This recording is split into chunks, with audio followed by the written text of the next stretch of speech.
नमस्कार बच्चों, कैसे हैं आप सब। आशा करती हूँ आप सभी अच्छे होंगे, स्वस्थ होंगे, खुश होंगे और अपनी पढ़ाई भी अच्छे से कर रहे होंगे। तो जैसा कि आप सभी जानते हैं, मैं हूँ आपकी हिंदी की अध्यापिका। मैं स्वागत करती हूँ आप सभी का आईसीटी वर्चुअल क्लासरूम में। और आज हम यहाँ पर एकत्रित हुए हैं पढ़ने के लिए क्लास 9 की हिंदी। क्लास 9 की हिंदी में हम पढ़ रहे हैं यहाँ पर रस के प्रकार, रस किसे कहते हैं और रस से जुड़ी हुई सारी जो टॉपिक्स हैं हम वो यहाँ पर पढ़ चुके हैं। अब हम रस के प्रकारों को पढ़ रहे हैं, टाइप्स पढ़ रहे हैं कि रस कितने टाइप्स के होते हैं। तो जैसे मैंने आपको बताया था कि रस के 10 प्रकार होते हैं, 10 भाग होते हैं, 10 टाइप के होते हैं अलग अलग, और उनकी सबके स्थायी भाव जो है अलग अलग होते हैं।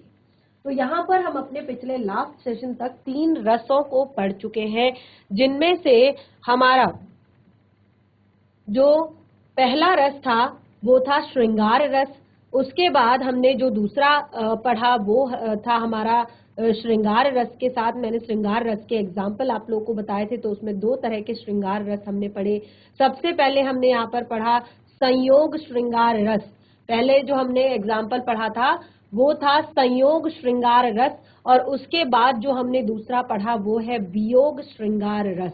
तो दोनों के एग्जाम्पल मैंने आप लोगों को दे दिए थे, और दोनों का स्थाई भाव यानी कि श्रृंगार रस का स्थाई भाव रति मैंने आप लोगों को यहाँ पर बताया था।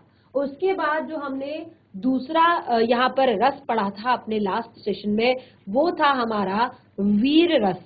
तो वीर रस में देखिए हमने यहाँ पर क्या पढ़ा था कि जहां पर स्थायी भाव, उत्साह और विभाव संबंधित अनुभवों और संचारी भावों का जब सहयोग होता है, ये सहयोग जब परिपुष्ट होता है तो तब वीर रस की उत्पत्ति होती है। और वीर रस का जो एक तरह से मैंने यहाँ पर वीर रस का स्थायी भाव जो बताया था वो था उत्साह।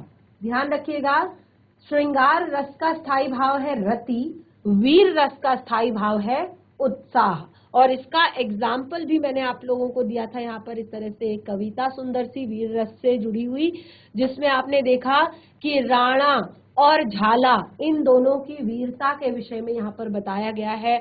और देखिए फिर मैंने इसमें आपको बताया था कि इसमें विशेष क्या है, यानी कि क्या इसमें आपका अनुभाव है, क्या उद्दीपन है, क्या आपका संचारी भाव है, क्या आपका आलंबन है, ये सारी चीजें यहाँ पर मैंने आपको क्लियर की थी।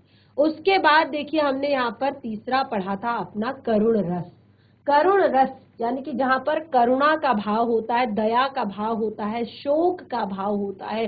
शोक से उत्पन्न दया जो होती है उसे करुण, एक तरह से उसे करुणा कहते हैं। तो करुण रस का स्थायी भाव मैंने यहाँ पर आपको बताया था शोक।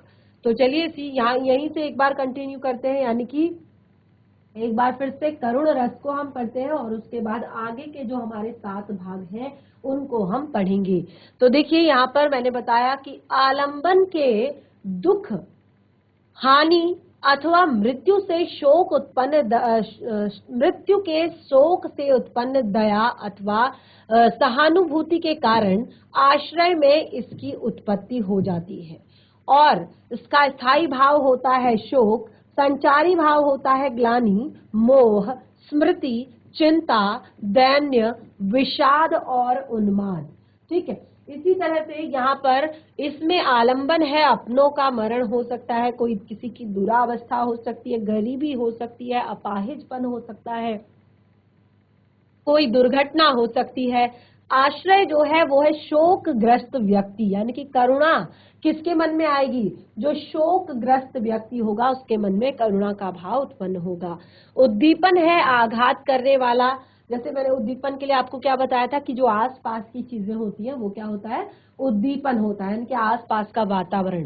तो आघात करने वाला व्यक्ति या कोई हानि करता या अपनों की याद या दुर्घटना आदि ये उद्दीपन है। अनुभाव क्या है, अनुभाव जो रिएक्ट हम करते हैं, जैसे रोना धोना, गिड़गिड़ाना, आह भरना, चित्कारना, प्रलाप करना, छाती पीटना, ये सब क्या है, इसके अनुभाव है। और उसके बाद इसका एग्जाम्पल मैंने आपको दिया था, बहुत ही सुंदर सा एग्जाम्पल, बहुत ही प्यारी सी एक कविता बताई थी। वह आता दो टूक कलेजे के करता पछताता पथ पर, यानी कि जब वो पथ पर आता है तो उस टाइम पे वो उसकी जो स्थिति है वो मेरे कलेजे के दो टूक कर देती है, दो हिस्से कर देती है, यानी कि कलेजा फट जाता है उसकी दीनता को देखकर। पेट पीठ दोनों मिलकर एक है, यानी कि स्थिति ऐसी है कि पता नहीं चलता पेट और पीठ, पेट कहाँ है ये नहीं पता चलता, बिल्कुल एकदम से सपाट है। चल रहा लकुटिया टेक, और लकुटिया टेक कर चल रहा है। मुट्ठी भर दाने को भूख मिटाने को, मुंह फटी पुरानी झोली फैलाए, दो टूक कलेजे के करता पछताता पथ पर आता। जब भी इस तरह की स्थिति में पथ पर आता है, रास्ते में मिलता है, तो कलेजा दो टूक हो जाता है, दो भागों में बट जाता है। साथ दो बच्चे भी है सदा हाथ फैलाए, बाएं से वो मलते पेट, बाएं से पेट को मलते हैं, दाएं से हाथ फैलाते हैं। ठीक है, दृष्टि करते हैं उस तरफ जहां से पाने के लिए उनको लगता है यहाँ से आएगा। तो देखिए इस तरह से ये हमने कविता पढ़ी और इसका मैंने यहाँ पर आपको पूरी तरह से इसमें विशेष क्या है वो मैंने चीजें क्लियर की थी। जैसे यहाँ पर मैंने आपको बताया इसमें भिकमंगा जो है वो आलंबन है। ठीक है, कवि का हृदय जो है वो आश्रय है, यानी कि क्योंकि ये भाव कहाँ उत्पन्न हो रहे हैं, कवि के हृदय में उत्पन्न हो रहे हैं। भिकमंगे और उसके बच्चे जो है वो दुरावस्था, उनकी दुरावस्था उद्दीपन है। ये भाव लाने वाली, ये भाव उद्दीपित करने वाली चीजें क्या है, ये भाव उद्दीपित करने वाली चीजें हैं कि जो भिखमंगे हैं उसके जो बच्चे हैं और उन बच्चों की जो दुरावस्था है। ठीक है, अब ये अनुभाव, अनुभाव यानी कि फटी झोली फैलाना, लकुटिया लेकर चलना, पेट मलना और कुत्ते द्वारा हाथ से पत्तल छीन लेना, ये अनुभाव है। ये सब क्रियाएं हैं बाद में होने वाली। जैसे क्योंकि वो दीनहीन है इसीलिए उसकी जो एक तरह से फटी झोली जो है वो फटी हुई है, और बहुत ज्यादा वीक है, कमजोर है, इसीलिए वो लकुटिया लेकर चल रहा है। बच्चे जो है भूखे हैं इसीलिए पेट को मल रहे हैं। कुत्ते द्वारा हाथ से पत्तल छीन लेना, क्योंकि कुत्ते की भी स्थिति वही होती है कि वह भी जो चीजें उसको मिलती है उठा के वही खाता है। तो ये सब चीजें अनुभाव है। गरीबी, बदहाली, दीनता, ये सब संचारी भाव है। तो इतना हमने लास्ट सेशन में पढ़ लिया था, यानी कि 3 हमने रसों को यहाँ पर बहुत अच्छे से क्लियर कर लिया था। आगे बढ़ते हैं, हास्य रस। हास्य रस को हम यहाँ पर पढ़ेंगे जहां किन्हीं विचित्र स्थितियों, क्योंकि हास्य, कहाँ पर हंसी आती है, कहाँ पर हमें बहुत ज्यादा तेज हंसी आती है, जहां पर स्थितियां जो है विचित्र होती हैं, बिल्कुल अटपटी सी होती हैं। तो जहां किन्हीं विचित्र स्थितियों या परिस्थितियों द्वारा हंसी उत्पन्न हो, जहां किसी विशिष्ट परिस्थितियों और स्थितियों द्वारा हंसी उत्पन्न होती है, वहां पर हास्य रस होता है। वहां पर क्या होता है, हास्य रस होता है, और इसका स्थायी भाव क्या है, हास है। हास्य रस का स्थायी भाव है हास, और संचारी भाव क्या है, खुशी, प्रसन्नता, चंचलता, चपलता, उत्सुकता।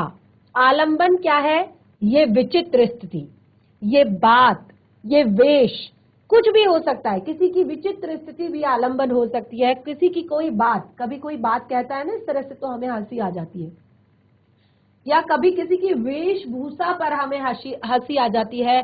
किसी की आकृति बेडोल होती है, किसी की भाषा अलग होती है, कोई इस तरह के हाव भाव करता है कि उस पर हंसी आ जाती है, या किसी का कोई काम ऐसा होता है कि उस पर हंसी आ जाती है।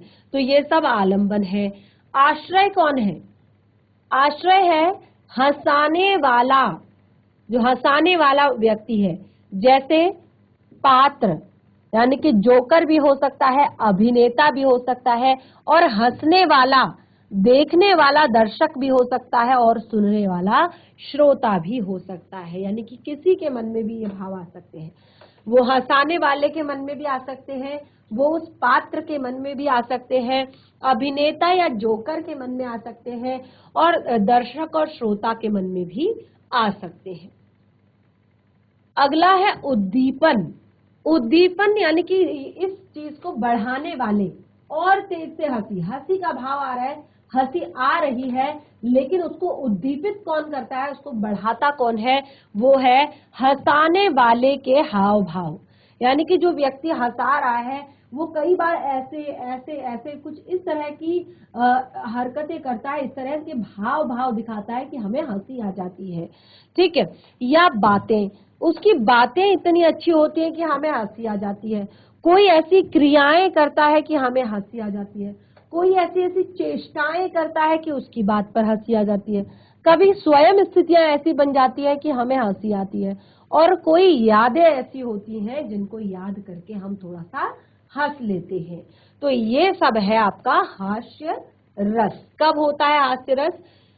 जहां किन्हीं विभिन्न परिस्थितियों द्वारा हंसी उत्पन्न होती है, अलग अलग परिस्थितियों द्वारा हंसी उत्पन्न होती है, वहां हास्य रस होता है, ठीक है। अब देखिए अनुभाव क्या है। अब क्या, जब हंसी आएगी तो क्या होगा, क्या करेंगे हम? जब हमें हंसी आती है तो हम क्या करते हैं? जब हमें अंदर से हंसी का भाव आ रहा हो तो हम क्या करते हैं? सबसे पहले तो ठहाका लगाते हैं, हा करके हंसते हैं। उसके बाद पेट हिलना, और इसके साथ पेट भी हिलने लगता है जब हम ठहाका मार के हंसते हैं। दांत दिखना, जैसे ही हंसते हैं हमारे दांत भी दिख जाते हैं। पेट पकड़ना, और जब बहुत ज्यादा हंसते हैं तो फिर इस तरह से पेट पकड़ लेते हैं। और मुंह लाल हो जाना, यानी कि जैसे बहुत जोर से हंस रहे हैं तो मुंह बिल्कुल लाल हो जाता है। चेहरा चमकना, चेहरा चमक जाना यानी कि खुशी से, और आंखों में पानी आ जाना। ये कॉमन सी चीज है, जब हम बहुत तेजी से हंसते हैं, बहुत जोर से हंसते हैं तो हमारी आंखों में पानी आ जाता है। और हाँ, एक तरह से पेट में हमें एक तरह से बहुत जोर से हम हंसते हैं तो हम इस तरह से पेट दबा लेते हैं हंसते वक्त। तो ये है हमारा हास्य रस। एग्जाम्पल देख लेते हैं इसका। देखिए एग्जाम्पल देखिए, एग्जाम्पल क्या है? बकरियां वर्ल्ड वॉर करना चाहती हैं। आप तस्वीर देख सकते हैं यहाँ पर एक बकरी की। बकरियां वर्ल्ड वॉर करना चाहती हैं, शेर से तकरार करना चाहती हैं। बकरियां वर्ल्ड वॉर करना चाहती है, शेर से तकरार करना चाहती है। मोदी जी के राज में बकरियां पड़ोसी मैं मिमियार करना चाहती है। तो देखिए इसमें विशेष क्या है? इसमें पड़ोसी बकरी जो है वो आलंबन है, कवि का हृदय यानी कि जिसमें ये भाव आए हैं वो आश्रय है, बकरी की अवस्था उद्दीपन है, यानी कि जिस तरह का फोटो बकरी का है यहाँ पर, तो उसको तो देखकर हमें हंसी आ ही रही है। तो लग रहा है कि बकरियां वर्ल्ड वॉर करने जा रही हैं, दोनों तरफ उन्होंने अपनी गन्स लगाई हुई है। तो लग रहा है कि बकरियां वर्ल्ड वॉर करना चाहती हैं, और वर्ल्ड वॉर की चाह, तैयारी और मिमियार करना अनुभाव है, यानी कि उसकी तैयारी करना, जो तैयारी की हुई है देखिए, और साथ ही उसके साथ मिमियार करना, वो क्या है? अनुभाव है। तो ये सब चीजें आपका हास्य को प्रदर्शित करता है। हंसी आपको यहाँ पर आती है। तो बहुत ही सुंदर से एग्जाम्पल यहाँ पर दिए गए हैं इस तरह से हास्य रस के। तो ये आप नोट डाउन कर सकते हैं, क्योंकि लास्ट सेशन में जितना पढ़ा है वो आप लोगों ने नोट डाउन भी किया होगा और साथ ही समझा भी होगा।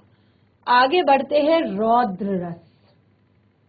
रौद्र का अर्थ होता है, कहते हैं ना, रौद्र रूप ले लिया है, समुद्र ने बहुत अधिक रौद्र रूप ले लिया है, वर्षा ने बहुत रौद्र रूप ले लिया है, खतरनाक जिसको कहते हैं, भयानक, ठीक है। तो देखिए जहां क्रोध, वैर, अपमान अथवा प्रतिशोध का भाव भिन्न भिन्न संचारी भावों, विभावों, अनुभावों के कारण क्रमशः बढ़ते हुए सीमा पार कर जाए। जहां पर क्रोध की सीमा पार हो जाए, वैर की सीमा पार हो जाए, प्रतिशोध की भावना पार हो जाए, प्रतिशोध की सीमा, और जो भिन्न भिन्न अलग अलग संचारी भाव आते हैं और विभाव होते हैं, और अनुभावों के क्रमशः आगे बढ़ते रहना, चेंज होते रहना, ठीक है। तो क्या होता है, जब वो चेंज होते रहते, जल्दी से बदलते रहते हैं और तीक्ष्ण होते रहते हैं और तीक्ष्ण होते रहते हैं, तो उसे क्या कहते हैं? रौद्र रस। उसको कहते हैं रौद्र रस अभिव्यक्त होना, शिव जी का, कहते हैं ना, शिव जी ने रौद्र रूप धारण किया था जब माता सती की मृत्यु हो गई थी, तो उन्हें बहुत ज्यादा गुस्सा आया और वो माता सती को इस तरह से गोदी में उठाकर पूरे ब्रह्मांड के चक्कर लगाने लगे, पूरे विश्व में घूमने लगे, आकाश में घूमने लगे। तो उनका जो वो रौद्र रूप था वो काफी रौद्र था। और इसी तरह से एक बार जब शिव शंकर भगवान ने एक राक्षस का वध किया था, तो उस टाइम पे भी वो बहुत गुस्से में थे, उनका रूप जो है बहुत ही अधिक रौद्र हुआ था। और तभी जो माता भवानी है, उन्होंने शिव जी एक तरह से शिव जी के ऊपर जब उन्होंने पैर रखा, तब जाके वो शांत हुए थे। तो इस तरह से रौद्र रस का जब सारी सीमाएं जो है पार हो जाती हैं, क्रोध की सीमा, वैर की सीमा, अपमान की सीमा, तो उसको कहते हैं रौद्र। ठीक है, तो रौद्र का स्थायी भाव है क्रोध, यानी कि रौद्र जब बनता है उसका स्थायी भाव है क्रोध। यानी कि शुरुआत कहाँ से होती है? शुरुआत तो क्रोध आने से ही होती है। केवल कोई ऐसे ही रौद्र रूप धारण नहीं करता। गुस्सा आएगा, वो गुस्सा बढ़ता जाएगा, बढ़ता जाएगा, बढ़ता जाएगा, तो वो क्या करेगा? रौद्र रूप धारण कर लेगा। संचारी भाव है इसमें गर्व, घमंड, अमर्ष, आवेग, उग्रता आदि। ठीक है, ये सब क्या है? संचारी भाव है। संचारी भाव क्या होते हैं? जैसे गर्व, घमंड, अमर्ष, आवेग, उग्रता। मैंने क्या कहा? ये सब क्या होते हैं? स्थायी नहीं होते हैं। ठीक है, ये सब स्थायी नहीं होते हैं। इसी तरह से आलंबन, आलंबन है शत्रु विरोधी, अपराधी, क्रोध का कारण। ये सभी क्या है? आलंबन है। ये सभी क्या है? आलंबन है। चाहे वो शत्रु हो, चाहे वो विरोधी हो, चाहे वो अपराधी हो, या क्रोध का कारण हो। आश्रय क्या है? क्रोधित व्यक्ति। जाहिर सी बात है, इतनी सारी बातें जो आएंगी वो क्रोधित व्यक्ति के मन में ही आएंगी। उद्दीपन क्या है? उद्दीपन है कि उसके मित्र ने कोई शत्रुतापूर्ण कार्य कर दिया है, कोई शत्रुतापूर्ण काम कर दिया है जिसका वो विरोध नहीं कर पा रहा है, अपमान उसका हो रहा है, कटु वचन उसको लोग कह रहे हैं, आज्ञा का उल्लंघन जिसने किया है, नियम भंग जिसने किया है। तो ये सब है उद्दीपन। ऐसे लोग ही भड़काने का काम करते हैं, यानी कि ऐसे लोग ही उस दबा हुआ जो स्थायी भाव है उसे जगाने की कोशिश करते हैं। तो इन्हें ही उद्दीपन कहते हैं।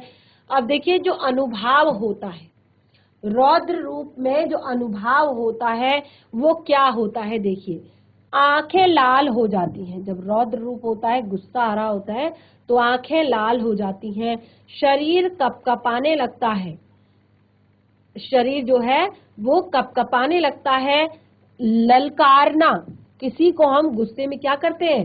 ललकार देते हैं, हुंकार भरना, युद्ध के लिए हुंकार भरना, शस्त्र उठाना, कठोर वाणी बोल देना, गुर्राना, हाफना, चीखना, ये सब क्या किसके अंदर आते हैं?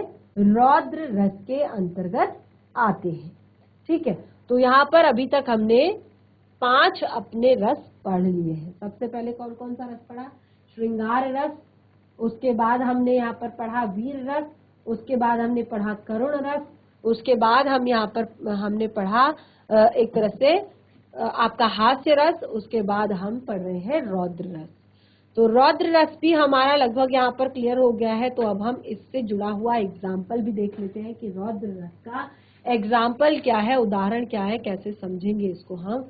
देखिए, युग नेत्र उनके जो अभी पूर्ण जल की धारा से अब रोष के मारे हुए, वे दहकते अंगारे से निश्चय अरुणिमा मिस अनल की जल उठी है वह ज्वाल ही। तो तब तो हद्दों का जल गया, शोकाक्षु जल तत्काल ही। साक्षी रहे संसार, साक्षी रहे संसार, करता हूँ प्रतिज्ञा में पार्थ, पूरा करूंगा कार्य सब कथा अनुसार।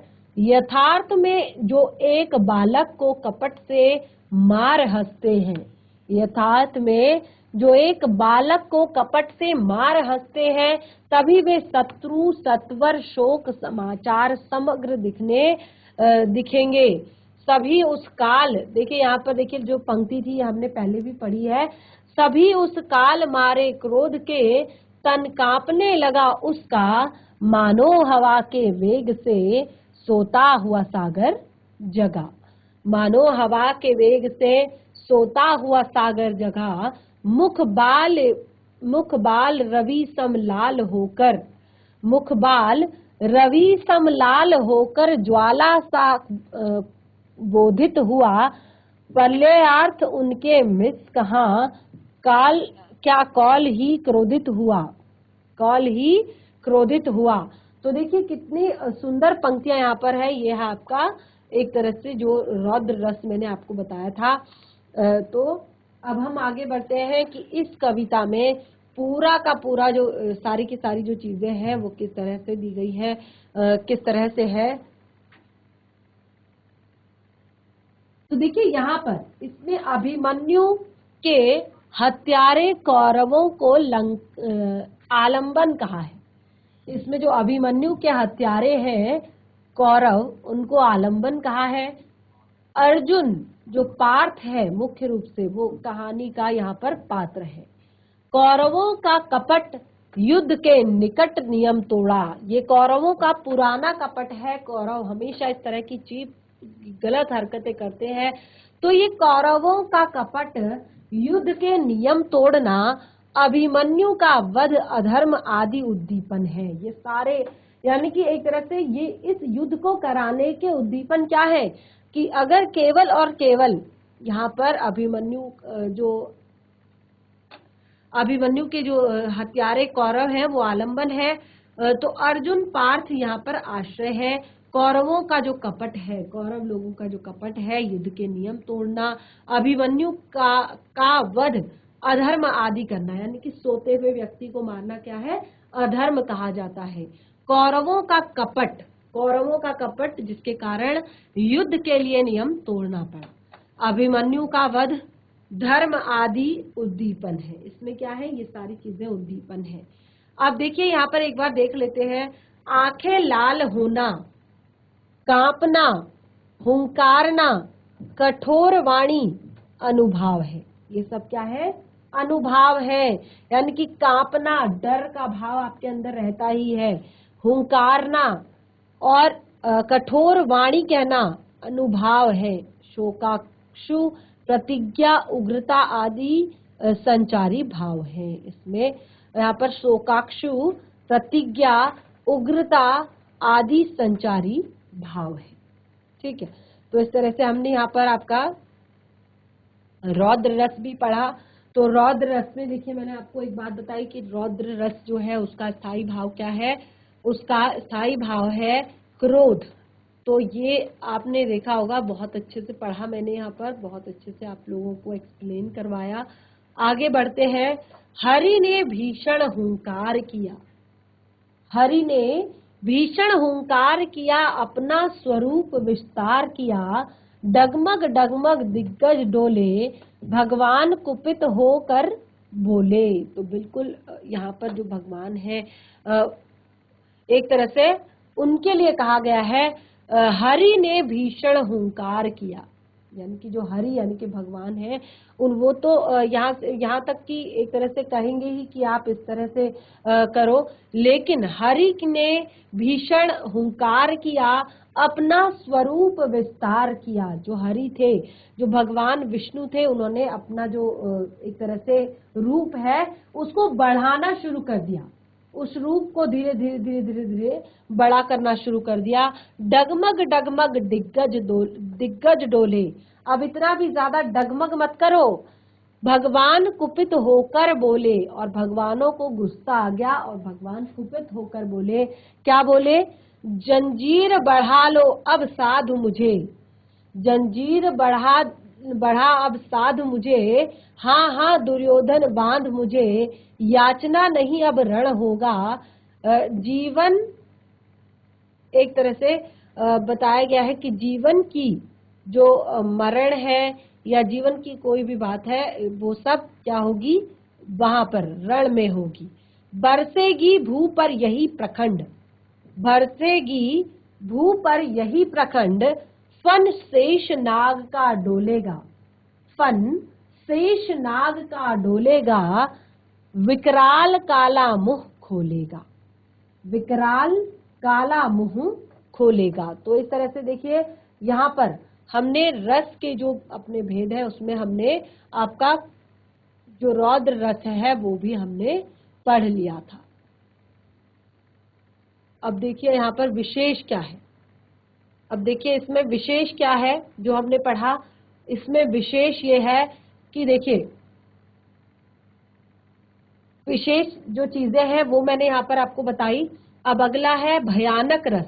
भयानक रस क्या है, जहां किन्हीं स्थितियों में, अगला भयानक रस जहां किन्हीं स्थितियों में, अब ध्यान पूर्वक सुनिएगा, भयानक रस जहां किन्हीं स्थितियों में भय का भाव अभिव्यक्त हो, यानी कि ऐसी स्थिति बन जाए जिसमें हमें भय का भाव जिसमें हमें व्यक्त हो, वो है भयानक रस। क्या है, भयानक रस। और भयानक रस का स्थायी भाव क्या है, भयानक रस का स्थायी भाव है भय। क्या है, भय। और भयानक रस का संचारी भाव, संचारी भाव जो संचार करते रहते हैं, है चिंता, हानि, आशंका, त्रास। आलंबन क्या है, सन्नाटा, शत्रु सामर्थ्य, और आश्रय है भयभीत व्यक्ति। तो जाहिर सी बात है भय का जो भय होगा वो भयभीत व्यक्ति के मन में ही होगा। उद्दीपन क्या है, उद्दीपन है जो घटनाएं, दुर्घटना हो सकती है, कोई पागलपन हो सकता है, कोई मूर्खता हो सकती है, या किसी शत्रु की चेष्टा हो सकती है, या भयानक कोई दृश्य हो सकता है जिससे कि आपको भय लगे, जिससे कि आपका जो एक तरह से यहाँ पर बताया गया है कि किन्हीं परिस्थितियों वश भय को एक तरह से भय का भाव, जब भय का भाव आ जाता है तो उसे कहते हैं भयानक रस। ठीक है। अब इसमें हम अनुभाव क्या करते हैं, रिएक्ट क्या करते हैं इसमें हम, या तो हम कांपने लग जाते हैं, या तो हम पसीना पसीना हो जाते हैं, या तो हमारा चेहरा पीला पड़ जाता है, और या फिर हम जोर से चिल्लाते हैं और रोने लगते हैं। ठीक है। या फिर क्या है, अनुभव में जब हमें गुस्सा आता है, जब हमें क्रोध आता है, जब हमें भय लगता है, तो उस टाइम पे सबसे पहले हम कांपते हैं, पसीना पसीना हो जाते हैं डर से, और उसके बाद एक तरह से चेहरा पीला पड़ जाता है और चिल्लाना रोना ये सब शुरू हो जाता है। तो ये है भयानक रस। अब देखिए भयानक रस के लिए एग्जाम्पल, हाय रूडर गिरे गज मुंड गिरे, कट कट अवनी पर शुंड गिरे, लड़ते लड़ते अरि झुंड गिरे, भू पर ही विकल बितुंड गिरे, कोई नात मुख बेजान गिरा, करवट कोई उत्तान गिरा, रण बीच अमित भीषणता, रण बीच अमित भीषणता, लड़ते लड़ते बलवान गिरा, लड़ते लड़ते बलवान गिरा, क्षण भीषण हलचल मचा, राणा कर की तलवार बढ़ा दी, तथा शोक रक्त पीने को यह रण चंडी जीव पसार ली। तो एक तरह से जो यहाँ पर जैसे जो शिव जी है उनके लिए कहा है, जैसे राणा जी के लिए कहा है कि कैसे उन्होंने तलवार निकाल दी थी। चिंगाड़ भगा भय से हाथी, चिंगाड़ भगा भय से हाथी, लेकर अंकुश पिलवान गिरा, झटका लग गया फटी झालर, होदा गिर गया निशान गिरा, होदा गिर गया निशान गिरा। भयानक रस। ठीक है। तो देखिए आप यहाँ पर इसको नोट डाउन कर सकते हैं आप।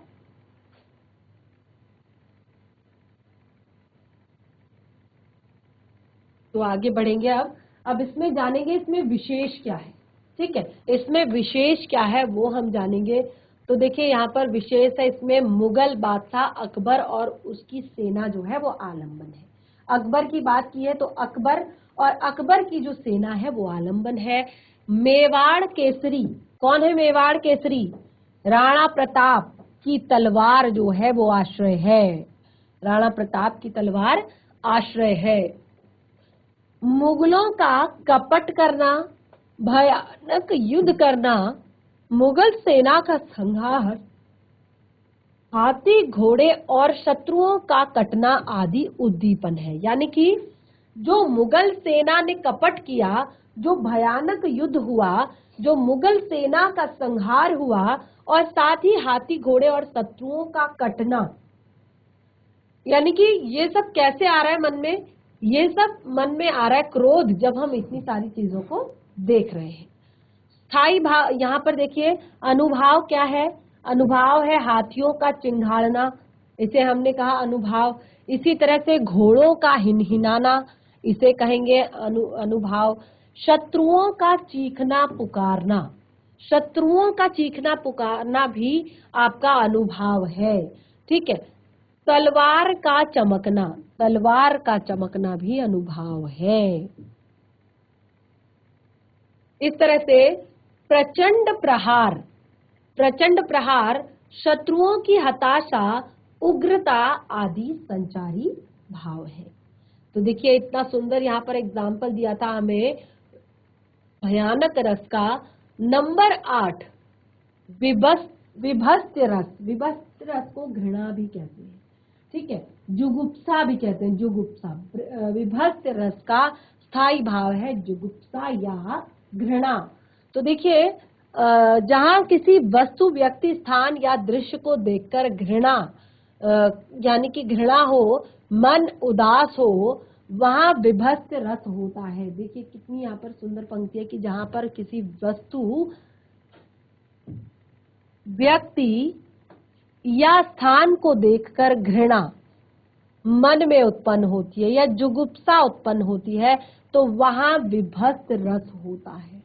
जहां पर हमें घृणा लगती है, चाहे फिर वो कोई दृश्य हो, चाहे फिर कोई व्यक्ति हो, चाहे वस्तु हो, चाहे एक तरह से मन जो है वो उदास हो जाता है, तो इसको कहते हैं, इसका स्थायी भाव है जुगुप्सा, यानी कि घृणा भी कह सकते हैं। स्थायी भाव क्या है? जुगुप्सा, यानी कि घृणा भी कह सकते हैं। आलंबन, आलंबन है रक्त। आलंबन क्या है? रक्त है। क्षत विक्षत शव, क्षत विक्षत शव क्या है? देखिए घृणा कब आती है? जब रक्त एक तरह से बहुत बहरा होता है, या क्षत विक्षत शव पड़े हों, या बिजबिजियाती नालियां, यानी कि कई बार आपने देखा होगा नालियां जो है चौक हो जाती हैं और उसमें इतना पानी भर जाता है कि वो पानी बुदबुदाने लगता है और वो पानी बाहर रोड में फैल जाता है और बहुत ज्यादा गंदगी हो जाती है। तो ये है बिजबिजाती नालियां। फिर आश्रय क्या है? यानी कि किसके मन में उत्पन्न हुए ये भाव? फैली हुई गंदगी और सड़ांध और घृणा उत्पन्न करने वाले दृश्य जिनमें घृणा का भाव जगे। आश्रय कौन है? कि किसी भी गंदगी, किसी भी सड़ांध या घृणा उत्पन्न करने वाले जो दृश्य है वो क्या करते हैं? वो इस भाव को जगाते हैं, विभत्स रस को जगाते हैं। इस तरह से अगला है हमारा उद्दीपन। अगला क्या है? उद्दीपन, यानी कि किससे आपको ये प्रेरणा किससे मिली? उद्दीपित किससे हुए आप? जख्म रिसना। देखिए ये चीज हमें तब समझ में आई कि जब जख्म से खून, यानी कि ब्लड जो है, रक्त जो है वो रिस रहा था। और दूसरा है लाश सड़ना, जब कोई लाश सड़ जाती है। अंग गलना, जब कोई अंग गल जाता है। नोचना, कोई इंसान इस तरह से नोच रहा हो। घसीटना, कोई घसीट जाए। या फड़फड़ाना या छटपटाना, ये सब उद्दीपन है और तभी इस तरह के भाव मन में आते हैं। अनुभाव क्या होता है? यानी कि तुरंत बाद क्या एक्सपीरियंस करते हैं, क्या कहते हैं तुरंत बाद? सबसे पहले ये तो धिक्कारते हैं कि ये छी, किसने ये गंदगी फैलाई। उसके बाद थूक देते हैं वहां पर। उसके बाद वमन कर देना, कई जगह बहुत ही ज्यादा गंदगी हो जाती है तो वमन भी आ जाता है, उल्टी भी आ जाती है। भौं सिकोड़ना, छी छी छी छी, भौहें सिकुड़ जाती है। नाक बंद करना, कितनी गंदी स्मेल है। ठीक है। उसके बाद मुंह घुमाना, उस साइड से मुंह फेर लेना। ठीक है। आंखें मूंदना कि हम नहीं देखेंगे। ठीक है। ये सब अनुभाव है, ये हम करते हैं रिएक्ट। ठीक है। उसके बाद आता है संचारी भाव। संचारी भाव मोह, ग्लानि, शोक, विषाद, आवेग, जड़ता और उन्माद, ये सब क्या है आपके संचारी भाव हैं। तो इस तरह से हमने विभत्स रस तक, यानी कि जो हमारा 7 नंबर है वहां तक हमने बहुत अच्छे से पढ़ लिया है। इससे जुड़ा हुआ जो एग्जाम्पल है उसे हम नेक्स्ट सेशन में पढ़ेंगे। आप खुद से भी कुछ कविता की पंक्तियां जिसमें इस तरह की बातें हो, विभत्स रस से जुड़ी हुई जो पंक्तियां हैं वो लिख कर लेकर आएंगे। यानी कि आप सबसे पहले जितना आज पढ़ाया उसे घर पर रिवाइज करेंगे और उसके बाद ये लिख के लाएंगे। ये होमवर्क है आपका। उसके बाद बाकी के पार्ट को हम कंटिन्यू करेंगे नेक्स्ट सेशन में। तब तक के लिए धन्यवाद। आपका दिन शुभ हो।